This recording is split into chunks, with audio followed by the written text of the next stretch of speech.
It was great while it lasted, Julian, but we finally got out of there with a hitch. Actually, maybe 5-10 minutes of walking right out, and this lovely old couple picked us up.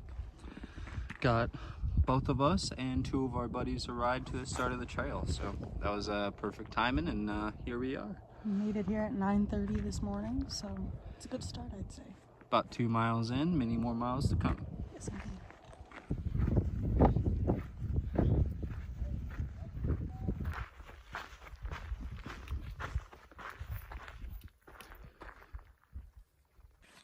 It's a slow and cold morning today. Yesterday we finished 14 miles to the water cache. I'm so relieved that we made it because it was hot and it was a lot of up and a lot of down. Got ourselves some coffee. We're gonna have some oatmeal for breakfast, and then we're gonna hop down to the water cache. I have blisters the size of $0.50 on my heels. They're bad. Yeah, but other than that, peachy. Yeah, I'm real sore. My ankles feel broken. And she woke up in the middle of the night with a bunch of condensation all over her sleeping bag. My bag is just soaked. Got our coffee. We decided to switch over to hot cocoa as our creamer. It's been pretty yummy. Packed up. Now we're headed to the water cache about 0.2 from where we camped with about 15 other hikers. Multiple spots. It was really nice.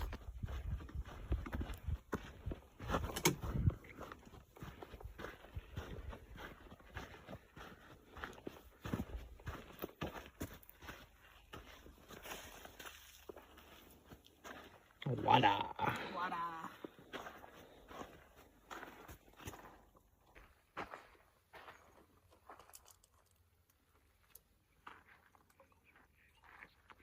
Today is a hot day, but we are about to hop 10 miles over to our next water source. We think we can do it pretty well because yesterday we got our 14 in. That felt pretty good, and we're feeling a little bit better today, so we got this.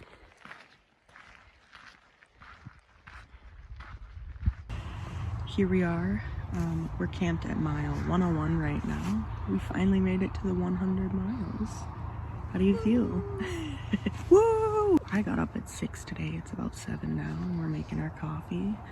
Gotta go fill up water and eat and probably get going. Not sure. I think it's a get up and get going kind of day.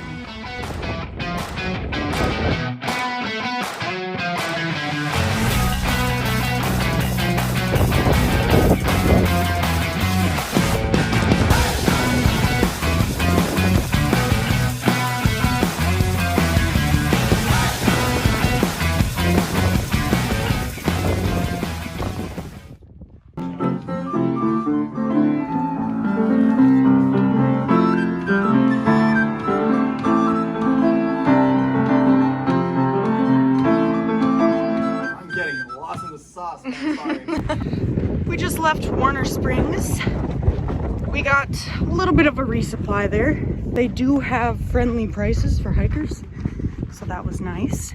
Now we're headed out to mile 11, 112 to camp for the night. And then, yeah, 3 more days until Idyllwild.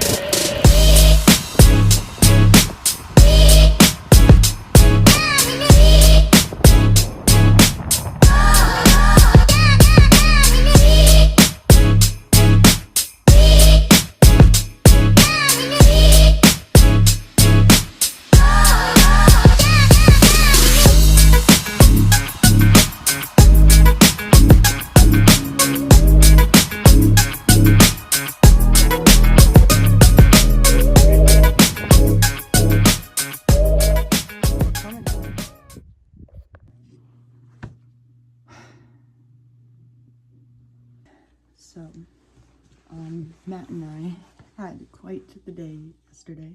We did 24 miles yesterday. Don't ask us why, don't ask us how. We don't have the answers.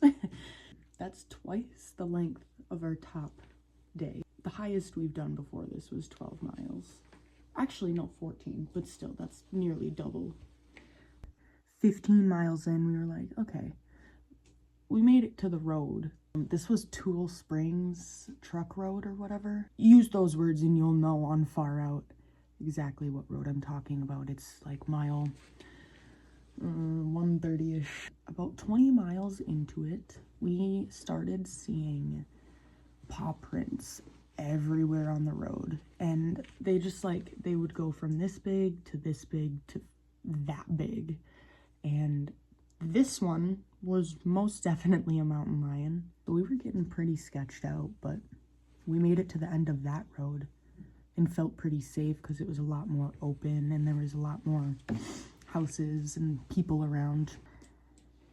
We started going down that road. And that is when we encountered wild dogs. They were more protective of their area than they were of wanting to get to us. Yeah, that's kind of the gist of what happened. Luckily, we ran ahead and waved this guy down. He gave us a ride to the next road, and then as we were walking down that, it maybe took 20 minutes for another guy to pick us up, and at that point, it was pitch black out. We made it. We made it 24 miles, and we are now at Little Bear Hostel. Yeah, they just got a little hot dog section here for the hikers that come by. And they let us sleep right here. And then there's also snacks and food and drinks that you can grab, some beer for people if they'd like. And yeah, we decided to have some breakfast dogs because we don't have any more breakfast.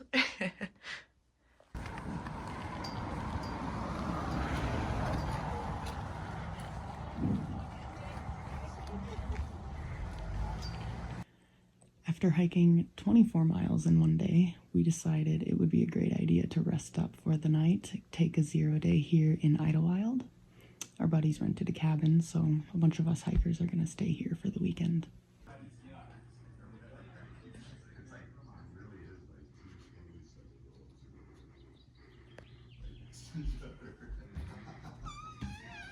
It's insane, like different jurisdictions. Yeah, like, I mean, East Side California is fucking gnarly. I like it. Bonjour.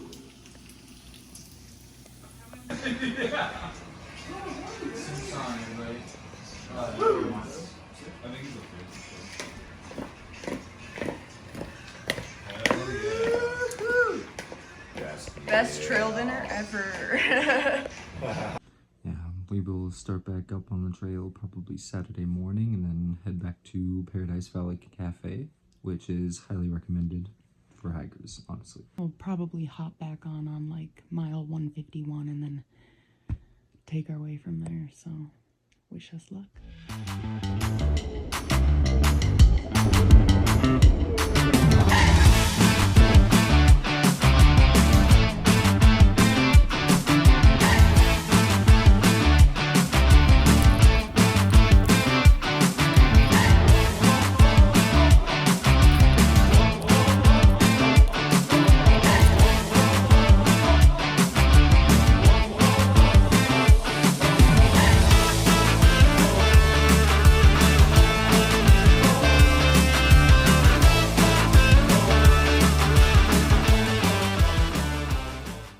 Yesterday we ended our stay at the Idyllwild Airbnb with all the other hikers.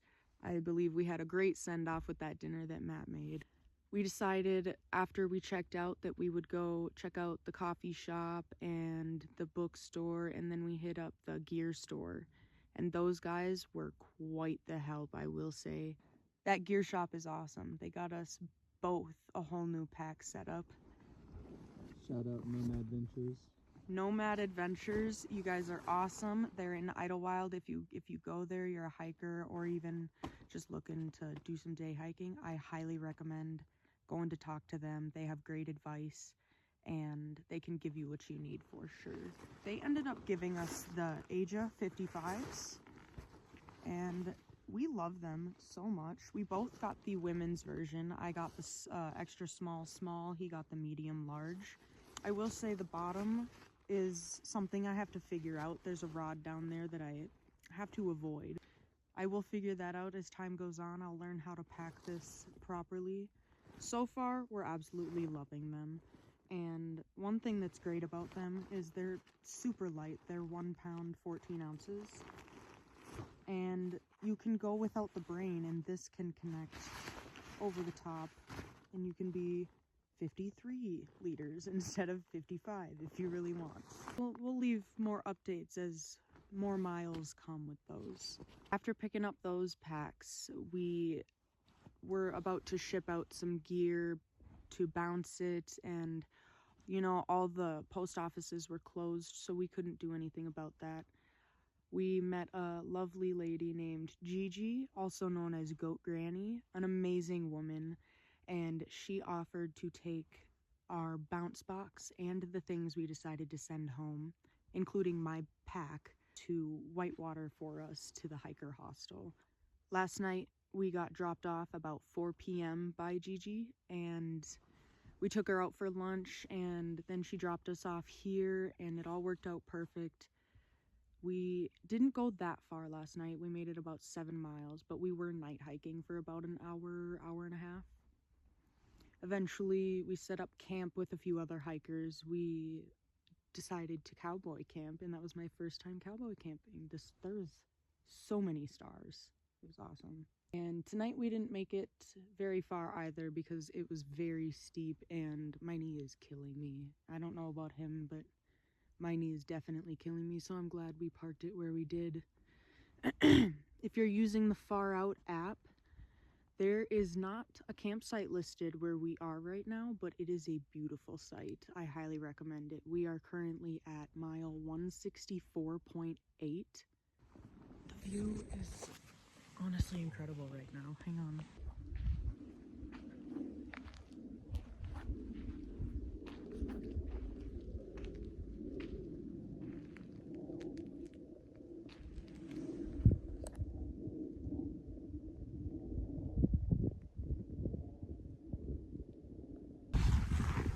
We have made it to Phobes Junction. Matt is currently down there getting water for the both of us until Apache Springs. I don't believe we're going to stop at both, but we just thought in the off chance that we stay at Apache, we might need water for tomorrow, so we'd fill up here. Here's the sign for Forbes Trail, and it also shows you how to get to Apache. Also, there's a trail registrar. I filled it out for us. I also have received a new trail name, or one in general. My new trail name is Pickles. It was given to me by technically a few people, but the first person to call me it was Felix, also known as Jumper. Pickles. I got it because I carry out practically a whole jar of pickles. Every time I get to a town, I pack a jar of pickles into my pack. Not in the glass jar, not in the jar, but in a plastic baggie, so nonetheless it's still a mess.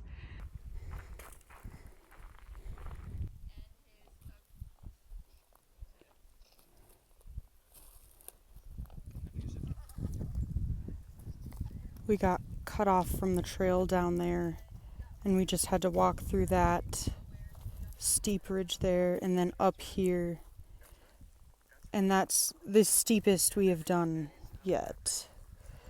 And Matt's here with a broken trekking pole, unfortunately. Show them.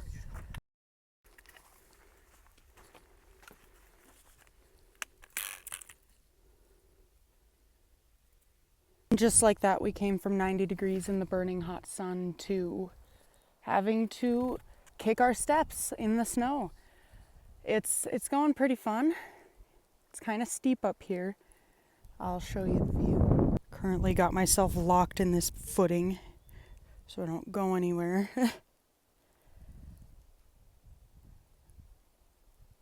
It looks a lot less steep on camera, I will say that.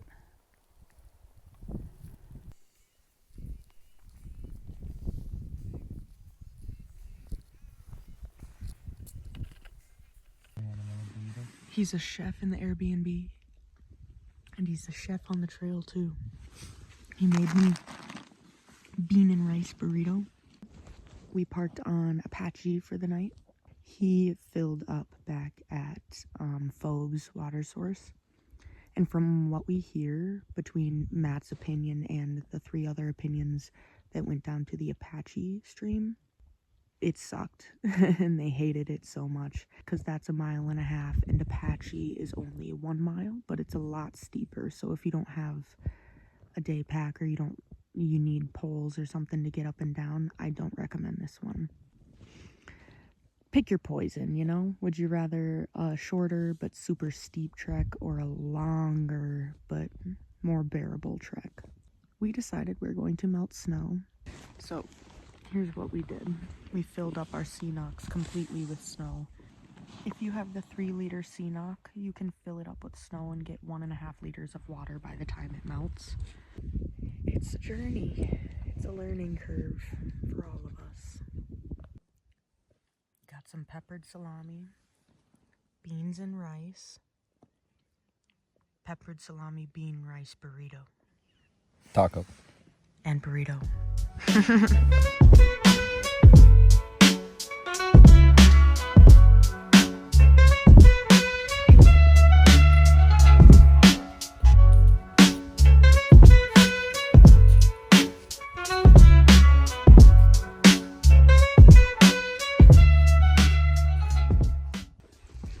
We're just around the bend of Apache, so anyone who's going Nobo, heading up the San Jacintos, it is the 25th of March, and there is snow just around the bend of Apache. I do highly recommend micro spikes.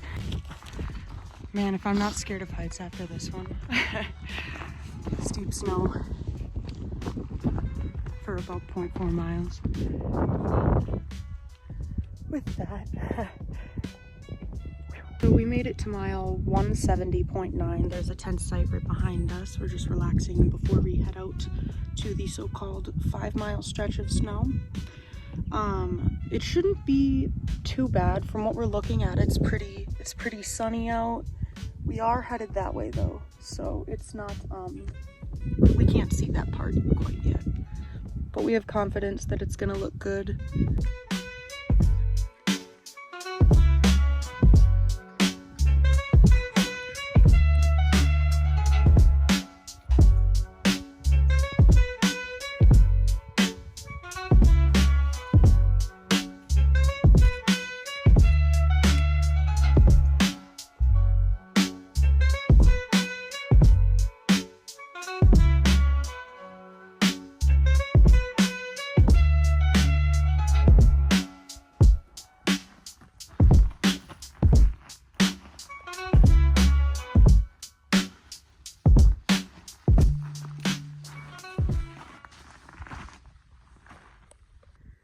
We're crossing over the peak. We just saw all of that behind us. And now we have all of that in front of us. You can see both sides. It's so cool. You can see our tracks marks all the way out there. It's so unsettling once you pass it. But once you're doing it, it doesn't seem that crazy. We just zig-zagged through all those bad boys. We zigged that zag.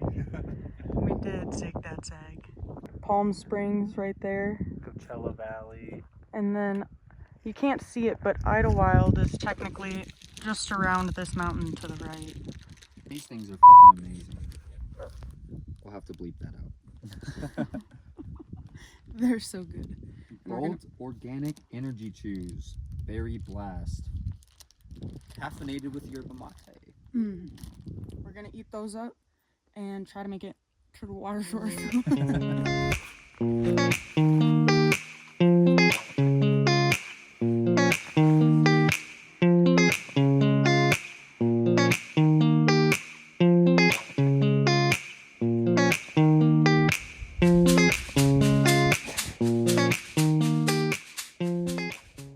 So Matt just slipped and the tent poles fell right out and just started sliding down.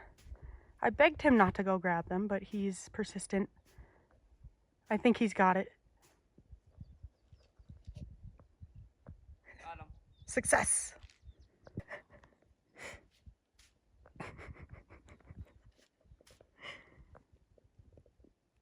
All I can do is laugh. Last night we ended up camping at 175.4. There's a lovely campsite there. There's about 4 or 5 tent sites, I would say. When we head out this morning, I would say the beginning half of the first mile is iffy, but then the last half is very easy. As you can see where we are, it's very flat, and it's earlier in the morning. It is definitely easier to go on because it's icier if you have micro spikes. If you do not have micro spikes, it's probably easier to go later in the day when it's squishy. Hope you have waterproof shoes. We have the Ultra All-Weathers, both of us do, and they've done us wonders until snow or water gets inside of them. Then they take a while to dry out.